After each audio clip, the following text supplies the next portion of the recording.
Hello students, this is the third part of the chapter the establishment of company power. और आज का हमारा पहला टॉपिक है expansion of the British empire after emerging as the supreme power in Bengal. Bengal में एक तरीके से सुप्रीम पावर के तौर पे उभरने के बाद ब्रिटिशर्स का जो ध्यान था वो हमारे देश के अलग अलग पार्ट्स में जाने लगा। They brought more area under their control. वो ज़्यादा से ज़्यादा एरिया, ज़्यादा से ज़्यादा इलाकों को अपने कंट्रोल में डायरेक्टली या इन डायरेक्टली लाने की कोशिश कर रहे थे, या तो उनके ऊपर कब्जा करके या फिर जो रूलर्स होते थे, शासक होते थे, उनके ऊपर फोर्स, उनके ऊपर ज़बरदस्ती बल डाल के कि वो अलग अलग तरीके की पॉलिसीज़ को एक्सेप्ट करें और उस एरिया को ब्रिटिशर्स अपने कब्जे में ले लें। अलग अलग तरीके की पॉलिसीज़ ब्रिटिशर्स ने बना रखी थी, जैसे कि subsidiary alliance, doctrines of lapse. The policy of subsidiary alliance was evolved by Lord Wellesley, who was the Governor General of India from 1798 to 1805। Subsidiary policy जो थी उसको बनाने वाले, लाने वाले जो थे वो लॉर्ड वेल्सले थे, जो कि भारत के गवर्नर जनरल थे उस समय। और ये भारत के गवर्नर जनरल कब से कब तक रहे? 1798 से लेके 1805 तक। Many states were force into this alliance. बहुत सारे राज्यों को इस पॉलिसी में जोड़ा गया। और इस पॉलिसी या इस अलायंस का मतलब क्या होता था? The ruler were to be protected by the company. जो शासक हैं, जो रूलर्स हैं, उनको कंपनी प्रोटेक्ट करेगी, उनको बचाएगी। And had to maintain British forces within their kingdom at their own cost. और रूलर्स को, शासकों को, ब्रिटिश की जो फोर्सेज हैं, जो आर्मी है, उनको अपने राज्य में अपने खर्चे पे रखना होगा। If the ruler failed to make payment for the British army stationed in their kingdom, then they had to cede a part of their territory to the British as penalty। और अगर कोई भी रूलर, शासक जो है, वो British की army का जो खर्चा है उसको उठाने में सक्षम नहीं है, उठा नहीं पाता है, पूरा नहीं कर पाता है खर्चा, तो पेनाल्टी के तौर पे, सज़ा के तौर पे उसको अपने राज्य का, अपने किंगडम का एक हिस्सा जो है ब्रिटिशर्स को पेनाल्टी के तौर पे देना होगा। ये थी subsidiary alliance. They were not allowed to keep their own army. Rulers को बिल्कुल भी आज़ादी नहीं थी कि वो अपनी आर्मी बना सकते हैं। दे हैड टू एक्सपेल और फॉरनर्स। और वो किसी भी फॉरनर्स के साथ अपना कोई रिलेशन, संबंध नहीं रख सकते हैं ब्रिटिश के अलावा। और कोई भी फॉरनर जो था उनके साथ संबंध रखना अलाउड नहीं था, रिलेशन बनाना अलाउड नहीं था। They also had to take the permission of the British before they could enter into any relation with other state। साथ ही साथ दूसरे राज्यों के साथ संबंध बनाने के लिए भी ब्रिटिशर्स की परमिशन की ज़रूरत पड़ती थी। And they had to maintain a British resident at their court. और साथ ही साथ शासकों को, रूलर को अपने कोर्ट में ब्रिटिशर्स के रहने के लिए एक अलग से जगह, अपने कोर्ट में उनको ब्रिटिशर्स के रहने का प्रबंध करना पड़ता था, इंतज़ाम करना पड़ता था। द रेसिडेंट वर पॉलिटिकल और कमर्शियल एजेंट। तो रेसिडेंट कौन होता था? रेसिडेंट एक तरीके का पॉलिटिकल, एक राजनीतिक या कमर्शियल हम कह सकते हैं, जो कि एजेंट होता था, जिसकी जॉब होती थी, whose job was to serve. उसकी जॉब होती थी सर्व करना, किसको? ब्रिटिशर्स को, और ब्रिटिशर्स की मदद करना। तो अगर कोई भी इस तरीके का रेसिडेंट है जो कि ब्रिटिशर की मदद करता है, तो इस तरीके को, रेसिडेंट को रोकने का पूरा इंतज़ाम जो था वो भारत के जो रूलर्स होते थे उनको अपने दरबार में करना पड़ता था, और वो सारा खर्चा उनको खुद उठाना पड़ता था। It was through the resident that the British interfere in the internal affair of the Indian state. और इन्हीं रेसिडेंट के माध्यम से ही ब्रिटिशर्स जो थे वो भारत के जितने भी राज्य थे उनके अंदर के कामों में इंटरफेयर, हस्तक्षेप करते रहते थे। Some of the princely state which entered into the subsidiary alliance. और कुछ आपके जो प्रिंसली स्टेट, जो राजकुमार वाले, जो आपके जो राज्य होते हैं जो कि इस सब्सिडरी अलायंस के शिकंजे में कस चुके थे, वो था आपका हैदराबाद, मैसूर, कोचिन, ट्रेवनकोर, अवध, ग्वालियर। दूसरी आपकी जो इम्पोर्टेंट पॉलिसी है स्टूडेंट, वो है डॉक्ट्राइन ऑफ लैप्स। और इसको इंट्रोड्यूस करने वाले थे लॉर्ड डलहौजी, और वो जो थे इंडिया के गवर्नर जनरल भी रहे थे 1848 से लेके 1856 तक। और इस डॉक्ट्राइन और इस पॉलिसी का मतलब क्या था कि अगर कोई भी इंडियन रूलर, कोई भी भारतीय शासक, अगर उसकी डेथ हो जाती है, वो मर जाता है, और उसका कोई अपना उत्तराधिकारी, मेल हायर, मतलब कोई मतलब कोई एक मेल चाइल्ड अगर नहीं है और उसका अपना खुद का बच्चा नहीं है, तो उसका पूरा का पूरा किंगडम, उसका पूरा राज्य जो है वो किसके पास चला जाएगा? कंपनी के पास चला जाएगा। तो अगर किसी भी राजा ने किसी भी राजा ने कोई अडॉप्टेड चाइल्ड लिया हुआ है, मतलब गोद लिया हुआ बच्चा है, तो उस गोद लिए हुए बच्चे को उत्तराधिकारी नहीं माना जाएगा। सतारा, किट्टूर, झांसी, संबलपुर, उदयपुर, नागपुर, ये सब वो सब इलाके हैं, वो सब आपके राज्य हैं जो कि इस डॉक्ट्राइन, इस पॉलिसी के तहत ब्रिटिशर्स के कब्जे में आ चुके थे। Mysore. Mysore emerged as a powerful state under the leadership of Haider Ali and his son Tipu Sultan. Mysore जो राज्य था आपका बहुत ही पावरफुल राज्यों में गिना जाता था, और इसके जो लीडर थे वो हैदर अली थे और उनके बेटे थे टीपू सुल्तान। और इस राज्य के इतने ज़्यादा बढ़ने की वजह से ब्रिटिशर्स काफ़ी ज़्यादा अलार्म, काफ़ी परेशान हो गए थे। Mysore control the profitable trade of the Malabar coast from where the British purchase cardamom and pepper. Mysore जो था वो बहुत ही ज़्यादा प्रॉफिटेबल, बहुत ही लाभ वाला व्यापार कर रहा था। कहाँ से करता था? मालाबार कोस्ट से करता था, जहाँ से ब्रिटिशर्स जो थे कार्डमन, इलायची और पेपर खरीदते थे, काली मिर्च और इलायची परचेज करते थे। 1785 में टीपू सुल्तान ने स्टॉप कर दिया, मना कर दिया एक्सपोर्ट करने से। क्या मना कर दिया एक्सपोर्ट करने से? सैंडलवुड, चंदन की लकड़ी, पेपर, काली मिर्च और कार्डमन, इलायची, कि वो अपने राज्य से इन तीनों सामानों को एक्सपोर्ट करके बाहर नहीं भेजेंगे। He did not allow the local merchant to trade with the East India Company. साथ ही साथ उन्होंने जो लोकल व्यापारी होते हैं उनको भी मना किया कि वो ईस्ट इंडिया कंपनी के साथ कोई भी व्यापार नहीं करेंगे। टीपू सुल्तान ने अपने काफ़ी अच्छे संबंध फ्रेंच के साथ बना रखे थे, और उन्होंने अपनी आर्मी को भी फ्रेंच की मदद से काफ़ी मॉडर्नाइज, आधुनिक बना लिया था। टीपू सुल्तान के इस बिहेवियर से ब्रिटिशर्स काफ़ी नाराज़ हो गए थे। फोर एंग्लो मैसूर वॉर वर फ्रॉट। चार अलग अलग एंग्लो मैसूर युद्ध हुए 1767 से 1799 के बीच में। और जो आपका आखिरी फोर्थ एंग्लो मैसूर वॉर था 1799 में जो हुआ था, उसे बैटल ऑफ श्रीरंगपट्टम कहा जाता है। टीपू सुल्तान जो थे, श्रीरंगपट्टम जो कि उनकी कैपिटल थी, जो कि उनकी कैपिटल थी, उसको बचाते बचाते टीपू सुल्तान की डेथ हो जाती है, वो मर जाते हैं। The kingdom of Mysore was placed under the former ruling dynasty of Wodeyar, who were made to sign a subsidiary alliance with the British. और जो मैसूर, जो आपका राज्य था, जो आपका किंगडम था, वो पूरा का पूरा किसके पास चला जाता है? वोदियार के पास चला जाता है, जो कि आपके पहले वहाँ के शासक थे। और साथ ही साथ वोदियार जो थे उन्होंने एक समझौता किया था ब्रिटिशर्स के साथ, who were made a sign a subsidiary alliance with the British. और उन्होंने एक तरीके से ब्रिटिशर्स के साथ सब्सिडरी अलायंस पे समझौता कर लिया था। A part of the kingdom was also given to the Nizam of Hyderabad. और साथ ही साथ कि इस राज्य का कुछ पार्ट जो था वो हैदराबाद के निज़ाम को भी दे दिया गया था, क्योंकि निज़ाम के हैदराबाद ने ब्रिटिशर्स की काफ़ी मदद की थी, उनको काफ़ी कॉर्पोरेट किया था। Next, Marathas. Three Anglo Maratha war 1775-1818 were fought between the Maratha and the British. तीन अलग अलग एंग्लो मराठा वॉर भी हुए 1775 से 1818 के बीच में, मराठाओं और ब्रिटिशर्स के बीच में। The power of the Marathas had weakened after their defeat in the third battle of Panipat in 1761। 1761 में जो मराठाओं की पावर थी वो धीमे धीमे कमज़ोर पड़ने लगी, जब वो तीसरा बैटल ऑफ पानीपत, जो थर्ड बैटल ऑफ पानीपत है, उसको वो हार गए। The Marathas were divided into many clans such as Bhonsle, Scindias, Gaikwad, Holkar. Marathas जो थे वो अलग अलग तरीके से बट चुके थे, अलग अलग छोटे छोटे ग्रुप में बट चुके थे, जिसमें कि आपके कुछ भोंसले थे, भोंसलेस थे, कुछ आपके सिंधियास थे, कुछ गायकड़ थे, कुछ होलकर थे। और इनके ग्रुप का जो चीफ होता था, the chief of these clans were held together in a confederacy under the Peshwa. और जो इनका चीफ होते थे, इनको हम पेशवा या प्राइम मिनिस्टर कह सकते, उसको पेशवा कहा जाता था। Who was the military and administrative head living in Pune. तो इन ग्रुप्स का जो हेड होता था उसको पेशवा कहा जाता था, और वो कहाँ रहता था? वो पुणे में रहता था। इन 1770 देर arose an intense power struggle among the Maratha.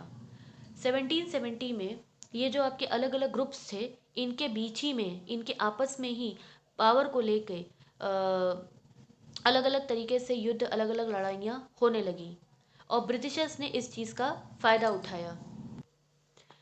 The British took advantage of their disunity. Britishers ने इनकी ये जो आपस में इनमें आपस में बनती नहीं थी, इनमें एकता नहीं थी, इस चीज़ का फ़ायदा उठाया और इनके इंटरनल अफेयर, इनके अंदरूनी कामों में हिस्सेदारी वो दिखाने लगे और उस पर कब्जा करने लगे।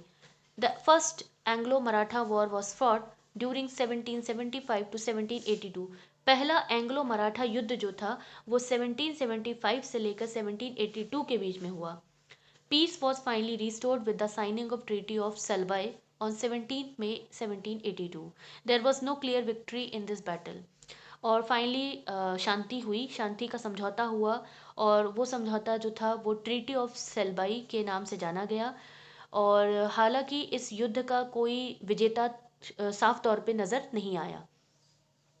सेकेंड एंग्लो जो वॉर था वो 1803 से 1805 के बीच में हुआ, जब पेशवा बाजीराव ने साइन किया, समझौता किया, ट्रीटी ऑफ बसीन, accepting the subsidiary alliance for the Maratha. जब उन्होंने मराठाओं के लिए सब्सिडरी अलायंस को एक्सेप्ट कर लिया था, तो सब्सिडरी अलायंस में जो भी लिखा गया था ब्रिटिशर्स के द्वारा, वो सब कुछ पेशवा बाजीराव ने मराठाओं के लिए एक्सेप्ट कर लिया था और तब आपका सेकेंड एंग्लो मराठा वॉर हुआ। The other Maratha chief refuse to accept this, क्योंकि दूसरे जो मराठा आपके चीफ थे उन्होंने मना कर दिया था कि वो इस तरीके की किसी भी चीज़ को नहीं मानेंगे, जिसकी वजह से ब्रिटिशर्स के साथ उनका वॉर युद्ध स्टार्ट हुआ। The British gain control over many territory and Weeknd the power of Marathas considerably. Britishers ने धीमे धीमे अलग अलग टेरिटरी, अलग अलग जगहों पर अपना कब्जा करना स्टार्ट कर दिया और इस तरीके से मराठा कमज़ोर पड़ने लगे। थर्ड एंग्लो मराठा वॉर जो था वो 1718 से 1718 के बीच में हुआ, जिससे कि पूरी तरीके से जो मराठा पावर थी पूरी क्रश, पूरी बर्बाद हो गई। पेशवा को हटा दिया गया और उन्हें बिठूर भेज दिया गया, नियर कानपुर, जो कि कानपुर के पास में है। और एक पेंशन के साथ उन्हें पेंशन दिया गया, थोड़ा पैसा दिया गया और पेंशन लेकर उन्हें बिठूर भेज दिया गया। और उनकी जितनी भी टेरिटरी थी, जो भी उनके इलाके थे, उस पर ब्रिटिशर्स ने कब्जा कर लिया। While the Maratha clans were made to sign subsidiary alliance with the British. और जो आपके जितने भी मराठास के ग्रुप थे, जैसे कि गायकड़, होलकर, उन्हें ज़बरदस्ती सब्सिडरी अलायंस को साइन करने के लिए कहा गया कि उन्हें ज़बरदस्ती सब्सिडरी अलायंस को मानना पड़ेगा और ब्रिटिशर्स के कब्जे में आना पड़ेगा। Punjab. The Sikh under Maharaja Ranjit Singh had become a formidable power. Maharaja Ranjit Singh के शासनकाल में कह लीजिए जो सिख थे काफ़ी पावरफुल हो गए थे। During his reign the British did not interfere in their internal affair. और जब तक वो रहे तब तक ब्रिटिशर्स जो थे उनके अंदरूनी कामों में, इंटरनल अफेयर्स में कोई भी अपना इंटरफेरेंस, अपना हस्तक्षेप नहीं कर पा रहे थे। लेकिन उनकी डेथ के बाद, महाराजा रंजीत सिंह की डेथ के बाद एक स्ट्रगल पावर को लेकर स्टार्ट हुआ। दो एंग्लो सिख युद्ध हुए उस समय पे और जो सिख थे वो दोनों युद्ध में हार गए। और 1849 में जो पंजाब राज्य था वो ब्रिटिशर्स ने अपने कब्जे में ले लिया और उस समय जो गवर्नर जनरल थे वो थे lord Dalhousie. Afghanistan, Sindh, Burma, Nepal. The British East India Company in the late 1830 became conquered that Russia might try to expand into Asia and enter India from the northwest.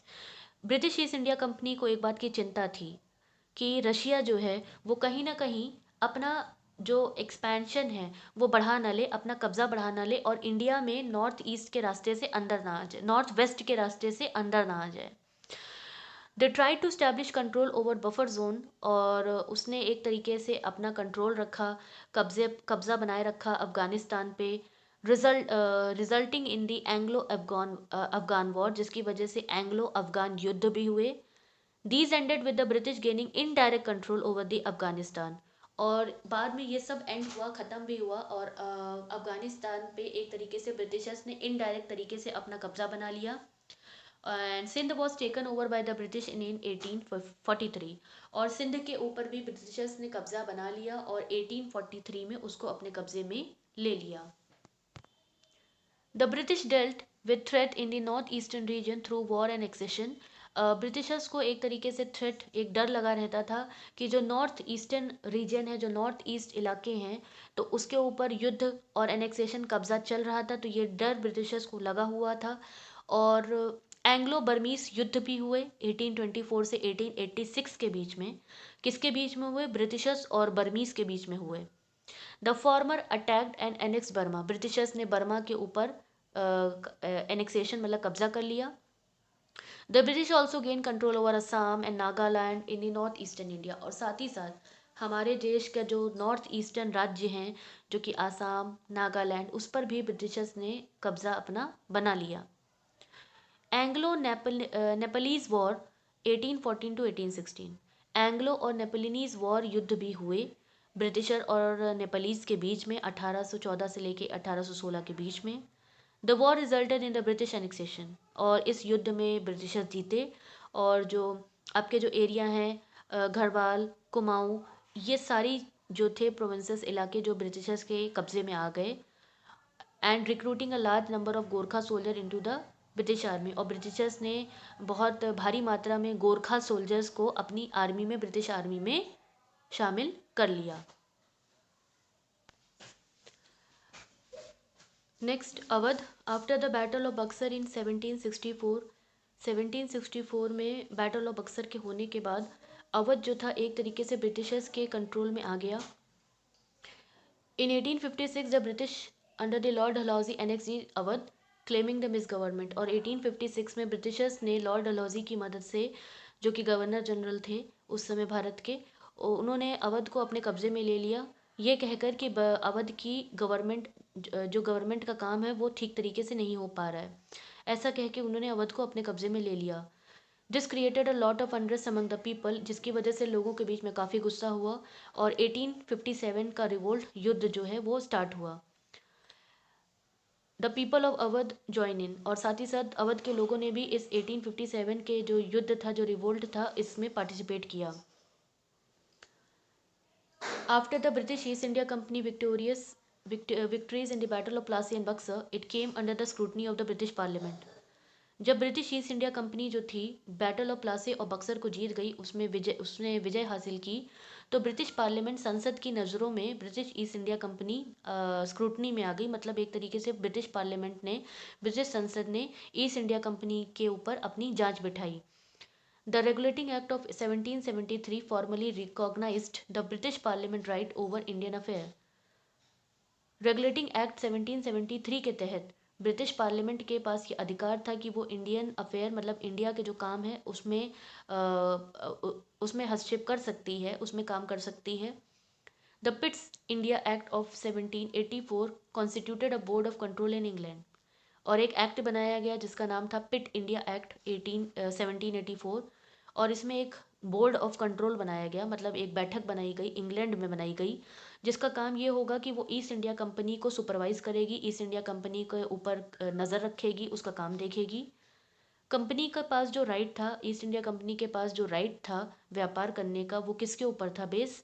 क्योंकि उसको एक रॉयल चार्टर इशू किया गया था, एक रॉयल फरमान मिला था, जिसके तहत कंपनी को ये अधिकार मिल गया था कि वो भारत में ट्रेडिंग कर सकती है। और हर 20 साल में इस चार्टर को एक्सटेंशन मिल जाता था और 20 साल के लिए इसको बढ़ा दिया जाता था। ईस्ट इंडिया कंपनी एक्ट 1813, जिसे चार्टर एक्ट के नाम से भी जाना जाता है।